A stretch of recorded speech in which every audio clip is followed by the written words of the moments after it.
माण तालुक्यातील पर्यंती या गावातील मायलेकीचा राहत्या घरात संशयास्पद स्थितीत मृतदेह आढळून आला।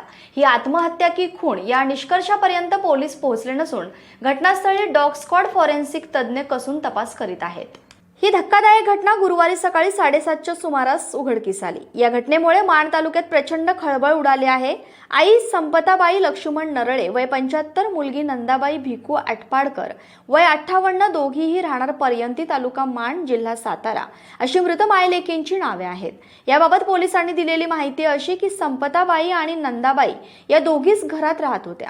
गुरुवारी सकाळी दोघींचेही मृतदेह संशयास्पद स्थितीत राहत्या घरात आढळून आल्यानंतर काही नागरिकांनी या घटनेची माहिती म्हसवड पोलिसांना दिली।